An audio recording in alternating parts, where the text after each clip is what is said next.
It's time. We have to go into that 10.1 Ret Paladin guide, Mythic Plus and Raid, quick and easy to pick up, no problemo. Checking out awesome talent builds, rotations, openers, priorities, best in slot gear, and everything in between. Now, this would have not been made possible without the support of our Patreons. So check the link in the description, patreon.com/MarcelianOnline, and look out for all of the goodies. Apart from supporting, awesome content on Marcelian Online, you also get access to like the Patreon exclusive podcast, bloopers. If you decide to go a specific tier, you might even get a really nice 4K custom wall wallpaper with your character on it. And that out the way, let's start it off with the talents. So after the rework, Reds have become much more flexible with their builds, and you can go either full single target, full AoE, or hybrid with a single target or AoE twist.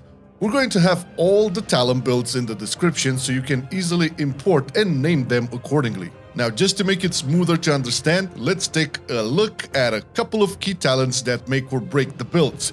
For the single target, aka the one you take in the raid, except for the Assault of the Zaqali fight, you have this build right here.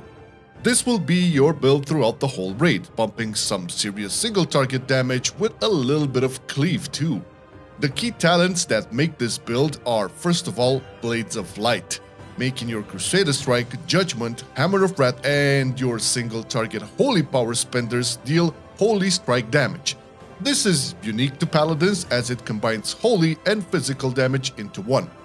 Below this, you have Divine Arbiter, increasing the damage of those said abilities that deal Holy Strike damage, but more importantly, whenever you use Judgment, Crusader Strike, Hammer of Wrath, or Templar's Verdict, you gain a stack of Divine Arbiter. Upon reaching 25 stacks, your next single target Holy Power spender, aka Templar's Verdict or Final Verdict because you're going to take talent, will deal a nice chunk of extra Holy Strike damage to the main target, and a small amount to targets within 6 yards, so there's a little bit of cleave too. The other key talent here is Execution Sentence, paired up with Executioner's Will. This will get you a nice window of 12 seconds where you pump all the damage you can pump. After the 12 seconds, the Hammer of Execution Sentence will fall down and hit your target for 30% of all the damage you did in that window, but it will only deal as holy damage. So no physical stuff here. There's also Empyrean Legacy, not as important, but a small addition to your cleave where, by having this, Judgment will enable your next single target Holy Power spender to also cast Divine Storm. A Divine Storm with a 25% damage increase. This, however, will only happen once every 20 seconds. You can import this whole build from the description below. For your M+ runs and the Assault of Zaqali fight in the raid, you drop Blades of Light and Divine Arbiter and you pick up Tempest of the Lightbringer first, so that your Divine Storm travels in front of you, dealing 20% of its original damage to enemies caught in its path. You also drop Executioner's Sentence and Executioner's Will, and you instead pick up Final Reckoning, netting you an on-demand AoE hit with a 16-second debuff on its targets, that they will suffer 30% extra damage from your Holy Power spenders. Instead of Empyrean Legacy, you will pick Blade of Vengeance, as this will have your Blade of Justice hit nearby enemies for some nice holy damage, dealing less beyond 5 targets. In the same range, you also pick up Blessed Champion, enabling your Crusader Strike and Judgment to hit 2 additional targets but at 50% damage reduction, and at rank 2, it will hit 4 additional enemies. Nothing too much to be worried about, as the most value here comes from placing your Judgment debuff on more targets around. Lastly, you have Burning Crusade, the talent that will make your Divine Storm, Divine Hammer, and Consecration deal radiant damage, and also the radiant damage that you generally do will be bumped by 5%. As an example, Wake of Ashes deals radiant damage. The Dot from Expurgation also deals radiant damage. What is radiant damage?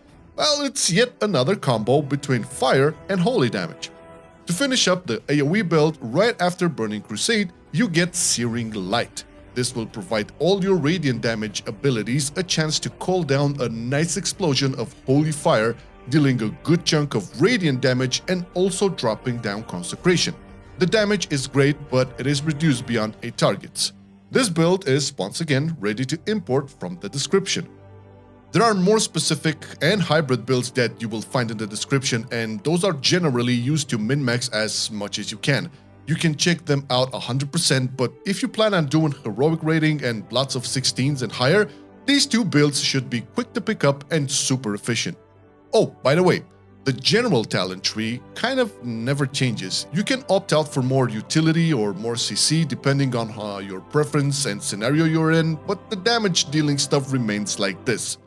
Things like Blinding Light are great for M+, Bop is always nice to have regardless of content, Cleanse Toxins is a must in dungeons like Brackenhide Hollow or Halls of Infusion, but again, these are easy interchangeable, so be sure to adapt them according to your group's needs. Moving on to stats, consumables, and of course some juicy biz gear. Obviously, the best way to know what's best for your ret is to sim. And you probably heard this all the time, but hey, it's the truth!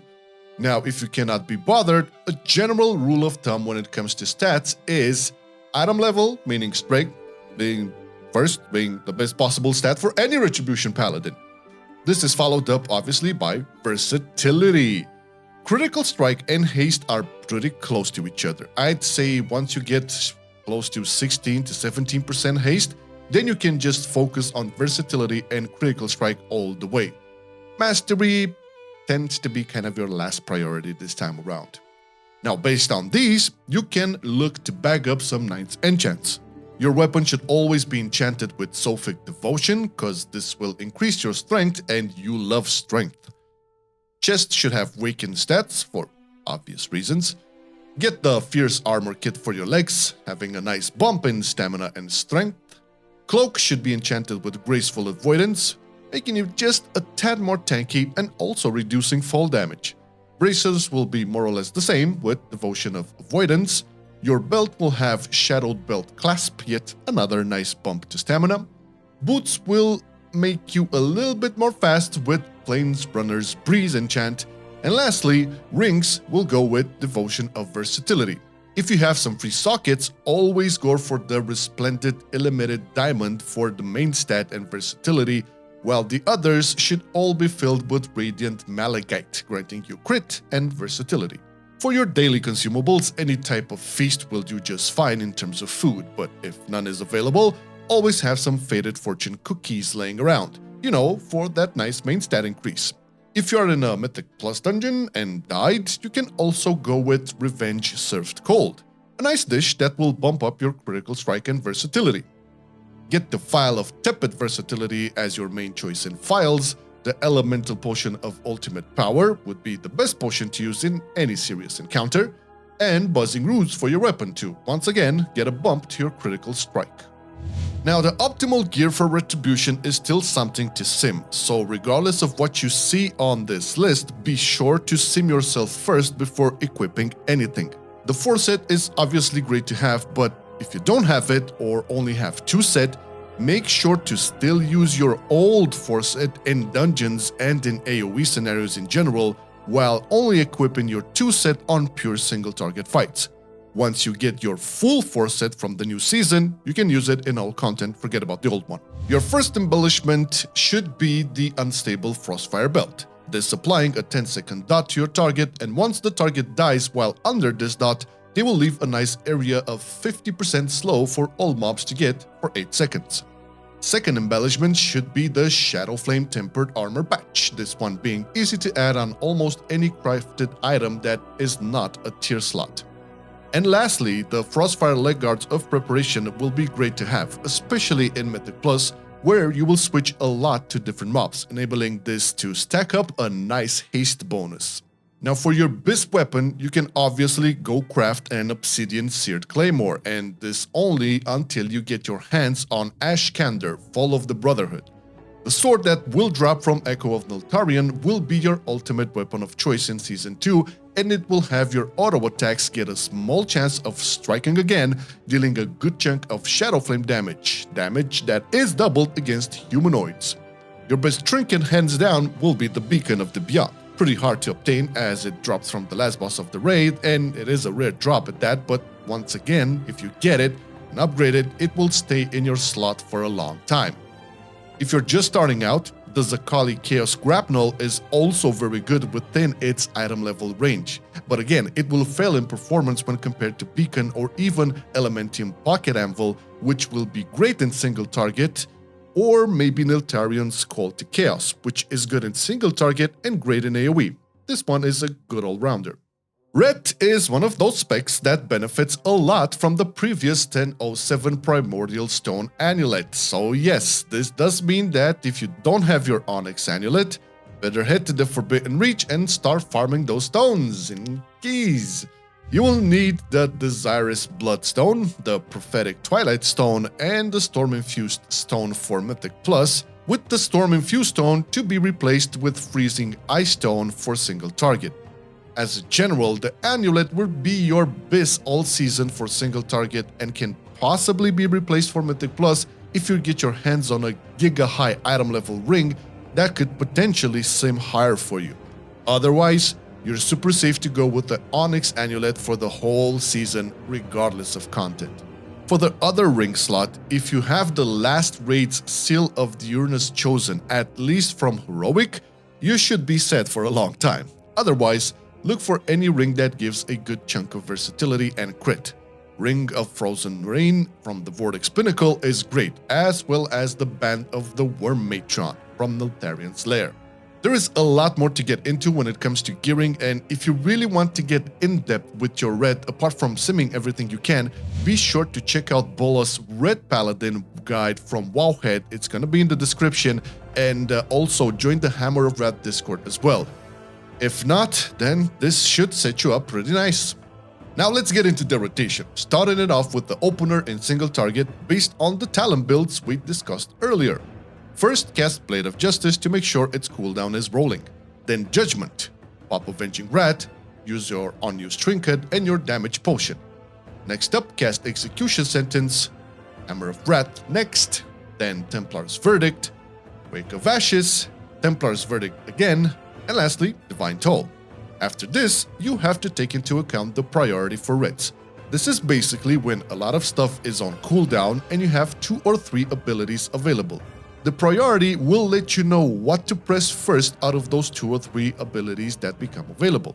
So, first on the list is Avenging Rat, highest priority, then Execution Sentence. After this, Templar's Verdict when at 5 Holy Power. Wake of Ashes is next when at 2 or less Holy Power, then Divine Toll, Hammer of Rat, Templar's Slash if it's close to expiring, Blade of Justice at 3 or less Holy Power, Judgment at 3 or less Holy Power, and if you don't have the Judgment debuff up, then Templar's Verdict when at only 4 Holy Power, Templar Strike, and lastly, Judgment. The AoE opener is identical to the single target one, just replace Templar's Verdict with Divine Storm when you are at 2+ targets. The priority for AoE changes a bit, specifically if you get your Season 2 Force Set. So, as in the single target priority, Avenging Rat is first, followed up by Final Reckoning, and make sure to have as much Holy Power as possible. Divine Storm at 5 Holy Power, then Wake of Ashes at 2 or less Holy Power, Divine Toll up next, Templar Slash if it's about to expire, Judgment when at 3 or less Holy Power and there is no Judgment debuff, Blade of Justice at 3 or less Holy Power, Hammer of Rat, Divine Storm at 4 Holy Power, Templar Strike, and lastly, Judgment. It's not overly complicated, okay? You just have to follow the main idea of generating Holy Power and spending it optimally while being sure to not waste any of it or overcap it, okay? Once you get into the dance of, priorities and openers, you'll get the gist of it pretty fast. As always, we have to thank our patrons for making these guides possible, the dungeon guides, the class guides. Thank you guys so much. If you're interested, check the link in the description. Patreon.com/MarcelianOnline, and a special thank you to Bolas, who was kind enough to proofread the script and check if everything is okay and we didn't say anything stupid around here. Obviously, you can go check Bolas out on his Wowhead guide for Ret Paladin. I would say it's the best out there, in the description as well, and also the Hammer of Rat Discord. Last but not least, thank you for watching. I hope this helped, and if you have any questions, throw them in the comments or join our Discord and we'll have a chat about it. Have a great one, y'all. Bye! I've been loving it then, I still love it now. Still, I play WoW. Still, I play WoW. Getting better every day, let me show you how. Cause still, I play WoW. Still, I play WoW. It's getting harder to stay, but at the end of the day, it's a guilty pleasure, so just log in and play. Whether it's classic or retail, I'ma do a /bow. Still, I play WoW.